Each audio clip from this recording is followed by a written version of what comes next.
Hey everybody, so Dawn had a great question about the pollinator mixes. There's a lot of pollinator mixes out there at the dollar stores and the big box stores and stuff like that. And I honestly have a really bad time with those two. Like none of them work, they just fail. I have no idea where these seeds are coming from. They don't ever germinate at all. So, and I've tried several of them myself too, Dawn, so I feel you on that one, but it's a great question because it's nice to see people are putting the interest into seeing what they could do to help our pollinators out. And I actually found out this week that bats are great pollinators as well. I did not know that. I was like, mind blown. I was doing a school lesson with the kids, so that was kind of cool to find out that bats are even pollinators. So obviously my favorite pollinators are honeybees because I keep them, and I know that they have done just a phenomenal job for my land and my harvest for the couple years that I've had them. I'm going into my 4th year. That first year you don't really see a whole lot because they're much smaller, but that 2nd and 3rd year was great, and now I'm going into my 4th year, so I'm excited about them again. So anyway, so great question. So those packets and those boxes that I've gotten to, they don't work. So I wouldn't even bother with those. But you can go to your local conservation district and they actually carry those, usually a pollinator mix. My father-in-law has done that and it was worked really good for him.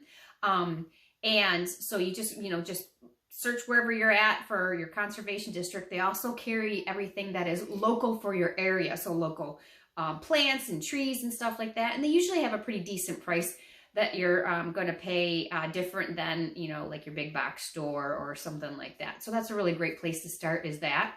My other suggestion is really to let your weeds grow. I think that would be my top advice is just if you have any weeds, if you can, let them grow. And then you can just use that excuse that I'm just helping out the pollinators.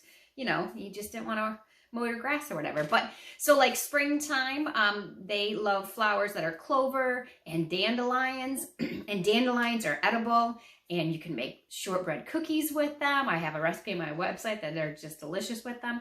So they love flowers, well, like specifically the honeybees, they like flowers that don't have a deep inset that they're a proboscis, their tongue has to get into.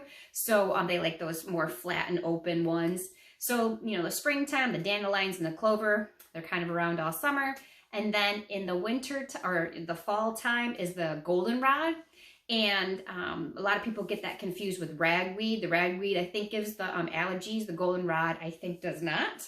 And that's their final food source is that goldenrod. So leave that up if you have that growing anywhere because that's like their last little bit of nectar that they're going to be able to go ahead and bring back to their wherever their hives. Even the bumblebees are fabulous pollinators, and there's so many of them, and they are really gentle. Just kind of try not to be scared of them or swat at things or anything like that. That's what gets them mad and gets them going and stuff like that. So you just kind of take it easy if you see them and just kind of move along to another area and let them do their job.